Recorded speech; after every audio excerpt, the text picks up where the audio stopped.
Alors bonjour tout le monde et bienvenue à ce balado gauche-droite. Cette semaine, je reçois quelqu'un qu'on connaît bien, Patrick Bonnet. Salut Patrick. Salut Jacques. Hey, merci d'avoir accepté de participer à ce balado. Puis là, je te rassure tout de suite, je vais te faire occuper le siège de gauche. Ah, ben écoute. Donc, je vais assumer celui... Peut-être te surprendre, on verra. Moi, je vais essayer d'assumer peut-être celui de droite. Mais blague à part, bien heureux de te recevoir, militant que je connais. Tu as été 12 ans porte-parole de Greenpeace. Oui, 22 ans dans le mouvement environnemental avec d'autres ONG, Jour de la Terre. On a fait des manifs, on a tenu des bannières ensemble. On a sorti des dizaines, centaines de milliers de personnes dans les rues. Exactement, exactement. Et là, depuis quand même pas si longtemps, député du Bloc québécois qui représente Repentigny, tu as remplacé Monique Posé, l'ancienne présidente, je pense, du syndicat de Champlain, militante syndicale que j'ai aussi connue.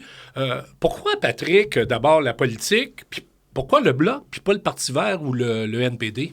Ben, la politique, j'en faisais déjà, comme je disais, 22 ans dans le mouvement environnemental. Je travaillais ces politiques publiques. Je le faisais de manière non partisane. J'ai vu quand même, moi, c'est environnement, changement climatique. Je suis d'ailleurs critique au Bloc en environnement, changement climatique. La crise climatique est encore là. On en parle moins parce que Trump est arrivé puis la guerre au Moyen-Orient. Mais moi, j'ai fait plusieurs choses dans ma vie. Là, j'avais une opportunité avec Yves-François Blanchet, le chef du Bloc, que je connaissais bien. On a travaillé ensemble quand j'étais au Jour de la Terre. Lui était président. Ça, c'était en 2008.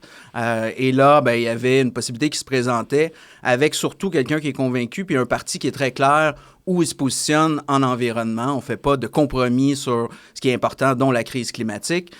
Et évidemment aussi, je suis souverainiste, indépendantiste. Donc, c'était... On le savait peut-être moins, ça. Bien, évidemment, dans le rôle de Greenpeace, c'est pas le genre de position que je prenais parce que c'est important de garder une certaine neutralité. Je critiquais les politiques publiques, qu'elles soient du gouvernement du Québec, du gouvernement fédéral, qu'elles soient souverainistes ou pas. Fait que ça, j'étais obligé de mettre ça de côté pour pas avoir une teinte de partisanerie quelconque, mais c'est sûr que les intérêts du Québec, la souveraineté, l'indépendance... Ça t'a toujours parlé. Ça m'a toujours parlé, et quand je regarde d'un point de vue changement climatique, clairement, le plus gros problème du Québec actuellement, et depuis plusieurs années, c'est Ottawa. Et on se présentait dans une situation où les conservateurs pouvaient être élus. Là, finalement, on a des conservateurs vêtus de rouge avec les libéraux qui ont été élus. On va en parler de ça, on va en parler. Mais je pense qu'il faut qu'on soit partout, à tous les niveaux, et de travailler justement sur défendre les intérêts du Québec à Ottawa. Ça a été une opportunité puis une occasion pour moi de passer à un autre niveau. Peut-être rapidement, puis après ça, on va parler d'Ottawa, puis on va parler de Carney, puis des grands enjeux là, avec l'arrivée de Trump. Mais j'aimerais ça quand même t'entendre, parce que, bon, évidemment, le Bloc indépendantiste, on te fait une place comme écologiste, comme environnementaliste, comme militant. T'es-tu fait chicaner? Parce qu'on le sait qu'il y a une certaine gauche, pas toute la gauche, mais une certaine gauche qui est critique par rapport aux nationalistes, surtout dans le Canada anglais, mais peut-être même aussi au Québec. Y a-tu des militants et des militantes qui t'ont babouné un peu quand t'as fait ce move-là en disant que tu t'en vas dans un parti nationaliste, c'est pas là que tu devrais aller? Ou ça s'est relativement bien passé? Ben, je dirais relativement bien passé. C'est pas tant... Évidemment, il y a aussi des mythes autour de c'est quoi les positions du Bloc. Je pense que nos positions en environnement sont plus que claires. Notre plateforme avait un chapitre complet sur 3 qui était sur l'environnement. Comme je disais, on fait pas de compromis. Puis pour nous, c'est oui, développons la société, développons l'économie, puis améliorons la qualité de vie des gens, mais pas au dépens de l'environnement. Puis je pense qu'on est un des partis les plus vocaux là-dessus. Là où il y a eu des questionnements, évidemment, c'est pourquoi tu décides d'aller en politique. C'est pas là le levier de pouvoir, c'est dans la rue, par exemple. Donc, c'était pas tant le choix du parti? Ben, pour certains, mais pour d'autres, c'est un bon choix. Je pense que ça vient aussi avec les allégeances. Évidemment, j'étais non partisan avant, fait que là, je prends une position très claire.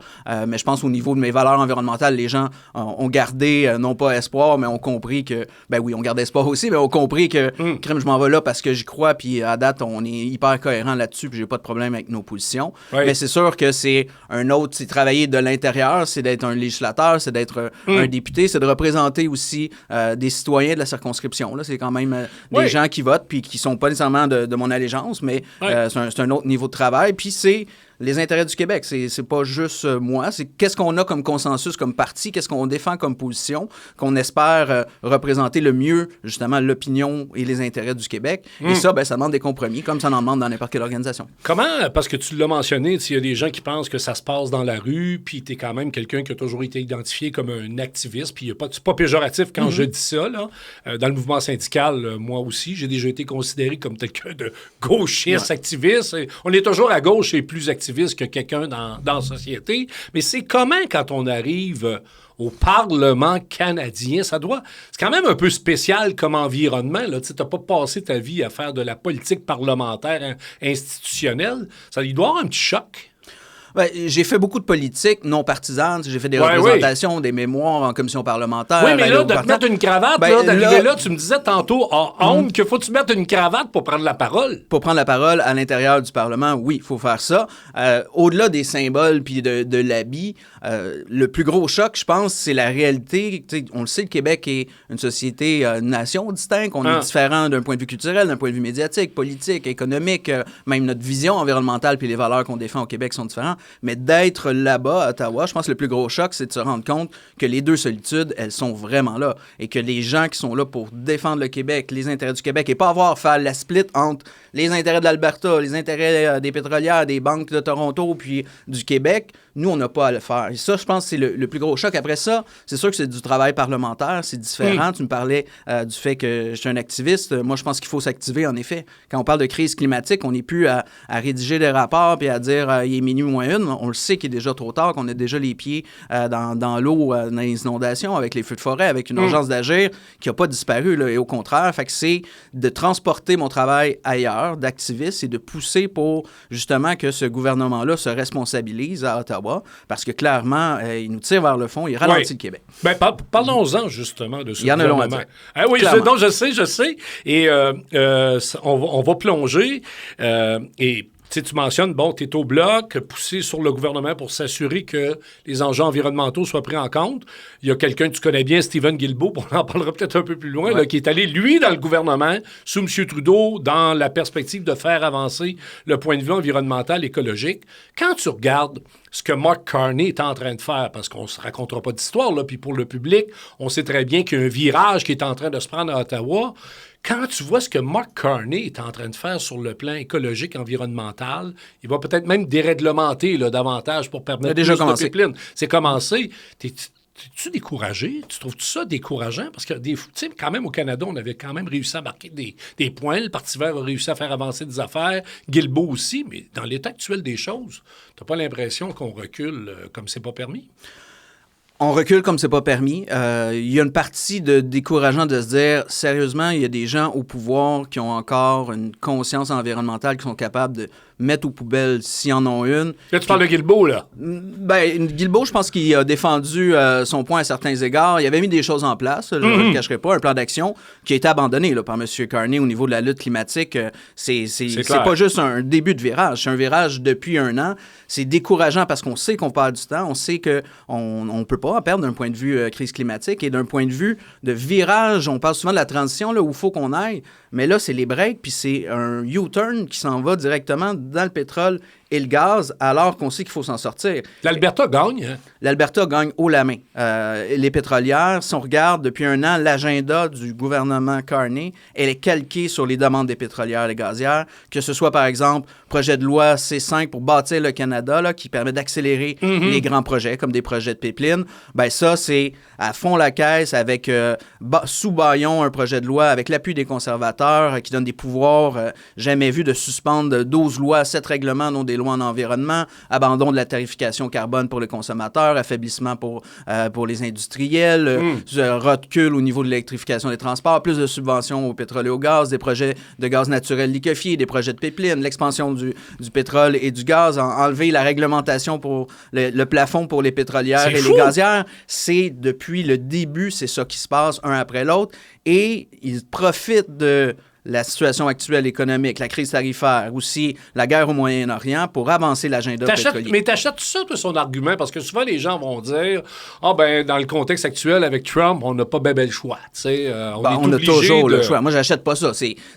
Au début, il l'utilisait comme prétexte. Là, clairement, il ne s'en cache même plus. C'est l'agenda. Je veux dire, d'aller faire une conférence de presse avec Danielle Smith, la première ministre de l'Alberta, de serrer la main, d'être tout content d'avoir une entente avec elle qui suspend, par exemple, la réglementation sur l'électricité propre, qui dit on va vous construire un pipeline d'1 million de barils par jour. Ça, c'est 3 fois la consommation du Québec à chaque jour. Alors que le secteur pétrolier gazier, c'est le principal secteur. Et là, ça, c'est, mettons, sur l'électrification des transports, là, pas juste la production de pétrole, tout ce qui est consommation, ils suivent exactement ce que l'industrie pétrolière veut.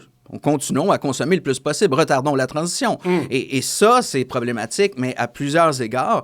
Et moi, je te dirais, ce qui me fait craindre actuellement, c'est que je pensais qu'ils avaient atteint le fond du baril. Mais là, même la semaine passée, non, ils sont arrivés avec une nouvelle proposition de loi et règlement qui ferait en sorte que, tu as par exemple un projet de pipeline, il n'y aurait pas d'études d'impact à faire. Des projets seraient préapprouvés, ils pourraient même commencer à faire la construction avant même que l'évaluation environnementale soit faite. Ils mettraient des évaluations environnementales compressées puis des consultations, s'il y en a, en 1 an maximum. C'est sûr que tu peux pas... Oui, on peut accélérer les choses, là, mais ça va se battre. C'est quoi la différence entre ça et ce que Trump fait aux États-Unis par rapport à la question de l'énergie, honnêtement?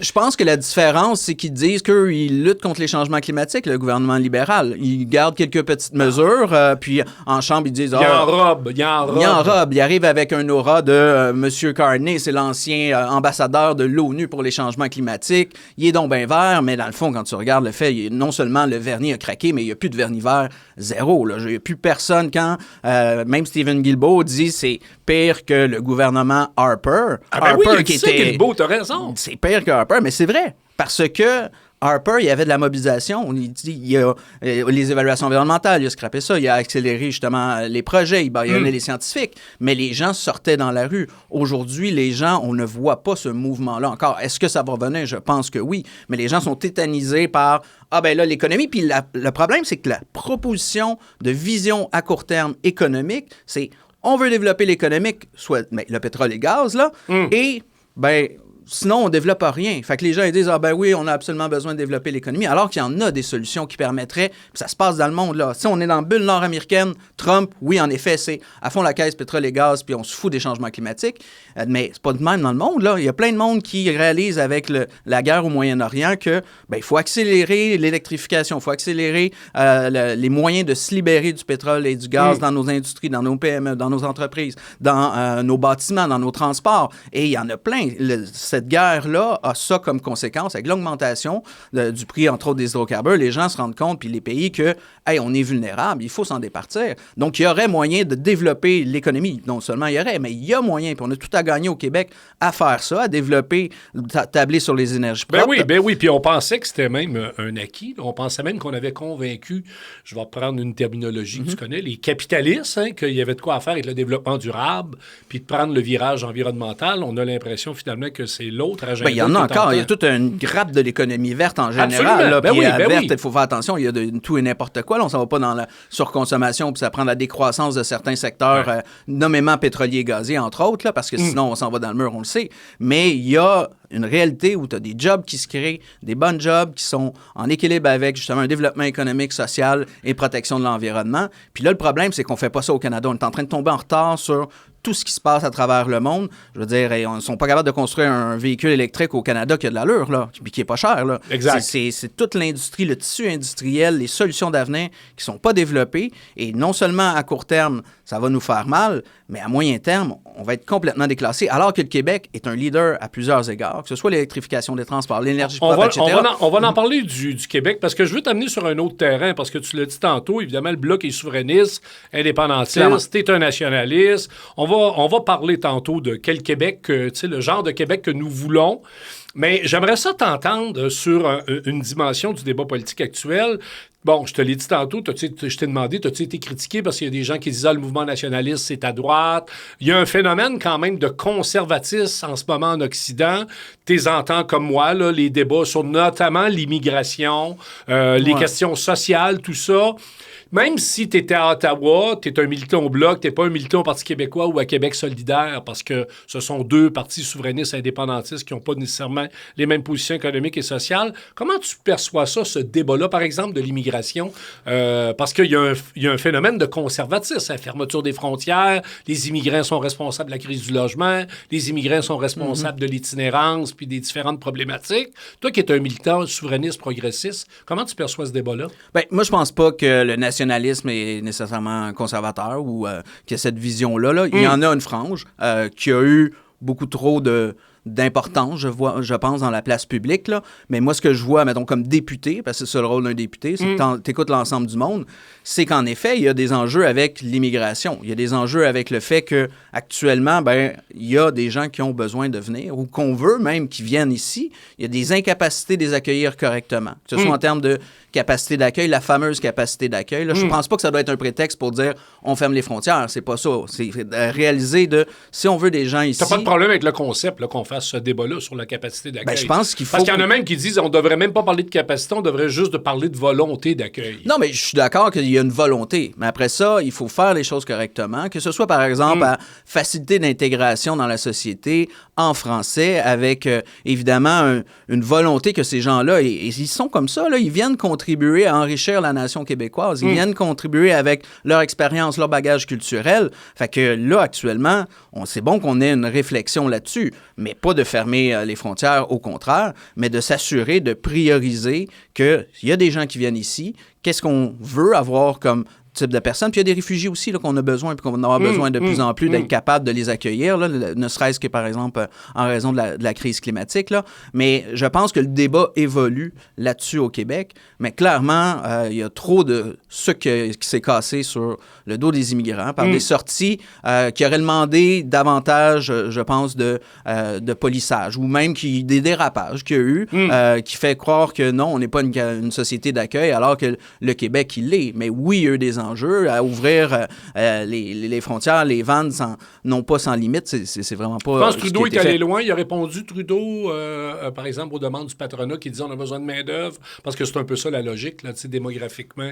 Ils ont reculé eux-mêmes. Ouais. Malheureusement, ils ont mal reculé. Là, aujourd'hui, au moment où on se parle, là, il y a des travailleurs étrangers temporaires qui sont déjà au Québec, qui sont intégrés, qui ont travaillé à améliorer leur français, dont les entreprises ont besoin, puis qui peuvent même pas rester parce que le fédéral a décidé justement de se rendre à l'évidence que on peut pas, il faut avoir un contrôle un peu plus serré, puis là, ils ont trop serré la vis.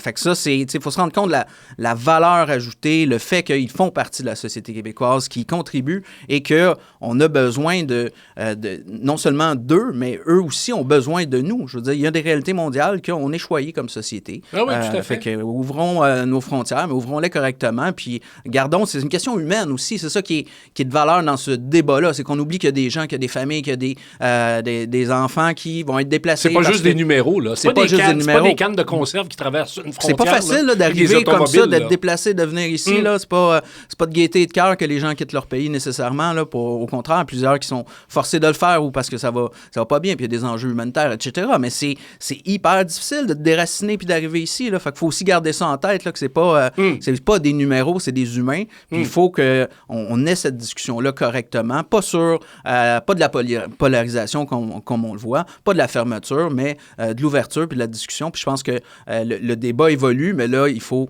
l'amener à un autre niveau parce que ça fait partie du Québec. Oui, tout à fait. Ben oui, puis ça fait partie de l'histoire, évidemment, du Canada et du Québec. Parlant du Québec, parce que souverainiste, indépendantiste, il va y avoir des élections à l'automne. J'aimerais ça pour notre propre gouverne, juste comprendre un peu comment ça marche. Y a-tu des lignes de parti au bloc? Par exemple, toi, là, quand il y a des élections l'automne prochain, tu peux-tu t'investir? Tu peux-tu choisir si tu t'investis pour un parti indépendantiste, investir dans le sens de donner un coup de main, donc que ce soit QS ou le PQ, ou tu peux dire, moi, je suis à Ottawa, je suis un souverainiste, je suis indépendantiste, mais je me mêle pas. Comment ça marche au Bloc québécois quand il y a des élections au Québec? On est dessus. Parce que les gens ont la perception que le Bloc, c'est le PQ. C'est un peu facile de dire ça. Bien, c'est sûr, c'est deux partis différents. On s'entend? Ouais. Nous, on est à Ottawa pour représenter les intérêts du Québec. Quand on parle des prochaines élections, bien, il y a un parti, le Parti québécois, qui met de l'avant l'idée d'un référendum, l'idée de la souveraineté. Oui. C'est sûr qu'on est à Ottawa pour défendre cette idée-là, en ce sens qu'on pense qu'on devrait être indépendant, on devrait être capable de signer nos traités à l'international nous-mêmes. Contrôler l'immigration. Contrôler l'immigration, avoir nos lois, nos règlements qu'on passe, contrôler, gérer notre budget. Donc, tu sais, de décider nous-mêmes par nous-mêmes. Fait que c'est sûr qu'on va appuyer cette proposition-là. C'est sûr qu'on est derrière. Après ça, on ne va pas s'ingérer puis dire au PQ quoi faire, comment le faire, puis avec qui le faire. faire. Ça, puis on est là en appui. C'est certain que on est souverainiste, on est indépendantiste, on pense que c'est là que devrait faire aller le Québec, comme le fait plein de nations à travers le monde, puis que personne n'a dernière nouvelle qui l'ont regretté, puis qu'il est temps de le faire. Là, les as s'alignent pour ça, puis c'est dans notre rôle d'appuyer. Là. Souvent, on va dire, ou on va entendre, tu sais, l'indépendance, c'est pas à gauche, c'est pas à droite. On va régler la question nationale, on va régler la question du pays. Puis après ça, on regardera qu'est-ce qu'on construit, qu'est-ce qu'on bâtit. Toi qui es écologiste, environnementaliste, pas mal à gauche, je pense. Hein? C'est pour ça que tu occupes ce siège-là. À certains égards. Certaines positions, on va être plus à droite. Là, mais tu peux être conservateur, toi, tu me dis. Ça dépend. Je pourrais te trouver peut-être des exemples. Tiens, là, c'est toi qui m'ouvres la porte, là. Je suis curieux. Mettons, une approche des conservateurs, c'est l'État ne doit pas donner une scène aux entreprises comme les pétrolières et les gazières. Bizarrement, c'est ça leur position. T'sais. Oui, et tu es d'accord avec ça. Totalement. Fait que je peux me rejoindre à certains égards. Puis, la réalité, c'est que le Bloc québécois, c'est quand même une coalition. Après ça, est-ce qu'on est un peu plus centre-gauche? Tu as des collègues conservateurs dans Définitivement, ta gang. Mais ça amène des bonnes discussions. Puis ça fait, moi, je pense que c'est ça que ça prend. Là. Il n'y a personne qui a la voix de la vérité. Si on est capable de confronter les idées puis de trouver les consensus, nous-mêmes, au sein d'un parti, c'est comme ça aussi qu'il faut le faire pour une société. Fait que c'est pas d'être fermé que d'avoir peut-être, des positions qui ont été plus à gauche, là, mais je veux dire, on s'aligne puis on trouve... OK, mais OK, c'est ni à droite ni à gauche, mettons, sur le plan économique et social, mais sur le plan écologique... centre-gauche, là, mais... Mais sur le plan écologique, environnemental, la place de cette question-là par rapport au projet de pays du Québec, ça doit quand même occuper pas mal l'espace pour toi dans le type de société qu'on veut bâtir.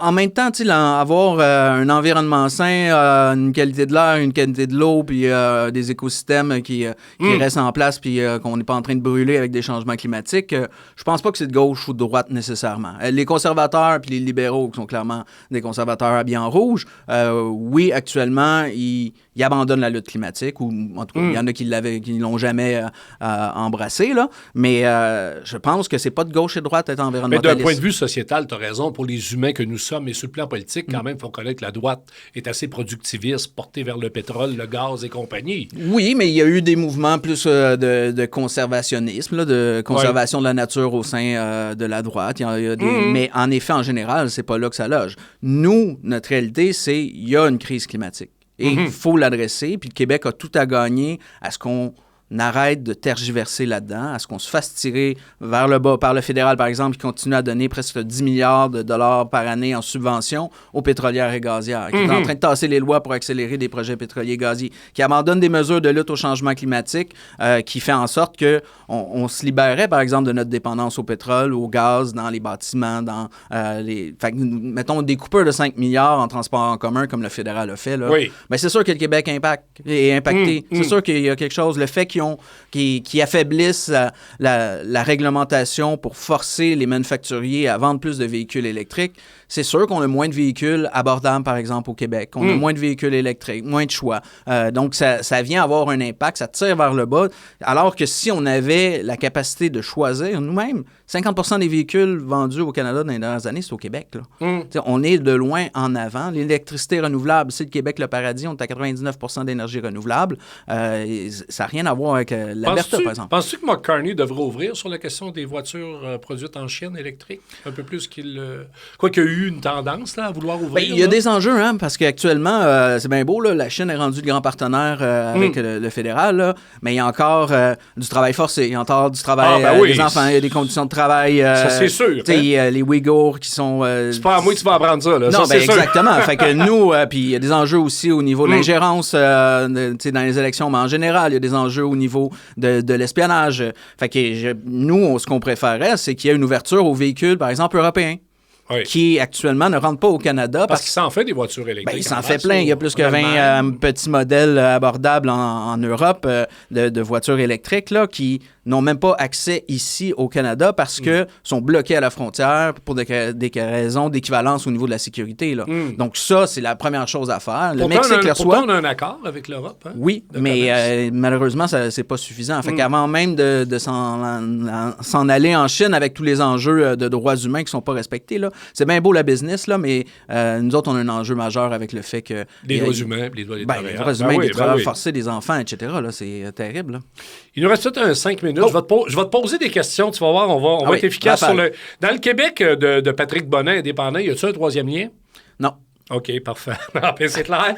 Y a-tu des pipelines? Si à un moment donné, il y avait une histoire de pipelines là, qui passait du gaz. On peut plus rajouter l'infrastructure pétrolière et gazière. Cette histoire de pipelines-là, c'est une lubie. On les a déjà bloqués au Québec parce qu'il n'y a pas d'acceptabilité sociale, parce que ça ne recadrait pas avec la transition. Rendu où on est rendu là avec les changements climatiques, avec la réalité qu'il faut qu'on accélère, on ne peut pas rajouter de projet. C'est du gaz produit par fracturation hydraulique. Les gaz de schiste qu'on a interdits au Québec, là, c'est le genre de projet qu'ils veulent faire, de traverser le Québec avec un gazoduc. Ça n'a pas de bon sens. C'est l'augmentation de la production pétrolière et gazière, alors qu'il faut que ça réduise. C'est une lubie que de penser que ça peut cadrer avec une vision du Québec qui serait un leader ou qui ferait ne serait-ce que ce qu'on devrait faire, soit être sérieux dans le climat. Fait qu'il n'y a pas de gaz de schiste. Il y a pas... ce que Mme Fréchette a peut-être laissé entendre. J'ai déjà eu un débat au Québec là-dessus. Le bureau d'audience, la population était contre, ça n'a pas de bon sens. On est rendu ailleurs. Oui. Les éoliennes, c'est Hydro qui assume le développement des éoliennes ou c'est le privé? Bien, je pense que communautaire, c'est idéal, en collaboration avec les Premières Nations, avec les municipalités. Hydro-Québec, on a nationalisé l'électricité au Québec, fait que ça doit être le maître d'œuvre. Est-ce qu'il y a de la place pour le privé dans la construction, par exemple? Je pense oui, mais ça reste un enjeu qui doit se décider au niveau du gouvernement du Québec, mais ça prend une vision, puis ça prend une vision qui est respectueuse des communautés, de l'acceptabilité sociale, la manière de faire, avec des retombées pour tout le monde, et surtout aussi une priorisation à l'efficacité énergétique, l'économie d'énergie, puis la manière d'aller chercher de l'électricité à moindre impact, et c'est pas en construisant, mais encore une fois, ça prend une vision qu'ils n'ont pas encore au niveau du gouvernement du Québec. C'est pas à Ottawa de dire à Québec quoi faire là-dedans, mais il y a une priorité quand même sur... Des éoliennes, on met ça dans des endroits où il y a des gens qui vivent, parce qu'on voit qu'il y a un problème d'acceptabilité. On le voit en Mauricie en ce moment, là, beaucoup d'opposition. Te rappelles-tu du projet Grand Nord de Jean Charest? Là, on disait qu'on voulait installer le plan Nord. Là. C'est peut-être une bonne idée, ça, de mettre des éoliennes qui suit les lignes électriques d'Hydro. Là, me semble, on a il y a des gens qui ont parlé d'en faire sur les réservoirs, autour des réservoirs, de rajouter des lignes. Moi, je pense que ça doit faire partie du débat. Encore une fois, c'est à Québec à décider, puis que le fédéral vienne aider ce que le Québec veut développer avec, évidemment des contributions financières ou autres si Québec est bien d'accord. Mais là, on rentre dans le micro-détail que moi, comme député fédéral, c'est pas à moi à dire au Québec. J'ai évidemment une idée de comment ça devrait être fait.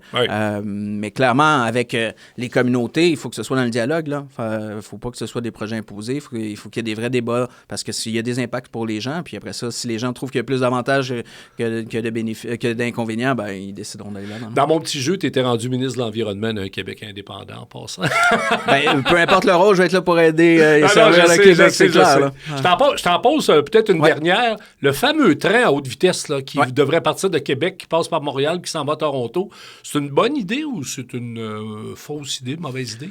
Bien, il y a plusieurs questionnements là-dessus. La manière que c'est fait actuellement, sans consultation, avec le gouvernement a suspendu les droits des expropriés actuellement. Ils peuvent même plus avoir de recours juridique. Ils risquent de se faire imposer un projet. C'est 90 milliards de dollars. Moi, j'ai pas vu les chiffres au niveau des revenus, combien ça coûte exactement. Qu'est-ce que ça permet de déplacer en termes de transport automobile ou aérien, donc de réduction des gaz à effet de serre. Donc, c'est beaucoup d'argent. Le plan d'affaires a été quand même bulldozé pas mal rapidement. Sur le terrain aussi, on parle de 1700 expropriations. Là, c'est énorme. Et moi, je pense que dans ce genre de débat-là, c'est encore temps de se poser la question, est-ce que c'est le meilleur projet? Peut-être que les millions, on devrait les mettre dans le prolongement du métro de Montréal, ici sur la Rive-Sud. Le métro de Longueuil finit au métro de Longueuil depuis 1967. Transport interurbain ou peut-être un train à haute fréquence. Moi, on n'est pas contre le TGV, mais je trouve que le fait qu'il y ait des questionnements qui sont amenés font en sorte que, comme représentant élu, moi, j'ai le devoir de poser des questions puis de re-questionner les positions. Puis là-dessus... Et vous le faites, d'ailleurs. Parce que c'est de l'argent public. Puis qu'est-ce qui est le meilleur projet? C'est lui. Je pense encore le temps de se poser la question. Tout à fait. On a déjà parlé historiquement, moi je suis plus vieux que toi, là, de socialisme et indépendance. Peut-être qu'on devrait parler d'écologie et d'indépendance, d'environnement et d'indépendance. Il me semble que ce serait un beau projet de société. Bien, je pense que le Québec pourrait être un leader. On l'est déjà à certains égards, mais on pourrait, mettons, être la première nation à s'affranchir complètement des hydrocarbures pour de vrai, à développer toutes les technologies, la sobriété qui vient avec ça, la manière de vivre, la souveraineté alimentaire, la transformation au niveau de la foresterie, des villages, etc. Donc, moi, je pense qu'on pourrait être justement un exemple mondial, travailler avec les meilleurs, mais actuellement, c'est pas ça. C'est beaucoup difficile pour le Québec. On est ralenti par le Canada. On n'a pas notre voix à l'international. On contrôle pas notre argent au complet. On se fait imposer des lois, des règlements par le fédéral, alors que ça pourrait être le plus beau des projets. Et c'est une valeur québécoise. La base est là. On l'a vu, là, 500 000 personnes dans les rues de Montréal en 2019. Ils n'ont pas disparu, ces gens-là. Ils sont pas dans la rue en ce moment, là, mais il n'y a personne qui a dit finalement, l'environnement, je m'en fous. Je vais commencer à m'acheter un gros pick-up pour le fun de polluer. Il n'y a personne qui dit ça. Il y en a qui en ont besoin, on s'entend. La base est là. On s'entend. La base est là, puis ça prend des leaders, justement, pour ramener puis souffler dans les voiles de ce genre-là, puis leur montrer que, oui, c'est possible de rêver, puis d'avoir la protection de l'environnement à cœur, mais surtout le bien social, la qualité de vie, puis de prioriser un mode d'économie qui ne va pas à l'encontre de tout ça. Ça donne bien, parce qu'il y en a un leader devant moi ce matin. Alors, Patrick Bonnet, c'est déjà tout, imagine. Trop court. Je te l'avais dit que ça passait vite, ouais, mais je pense qu'on est pas mal allé à l'essentiel. Merci infiniment. Hey, merci à toi.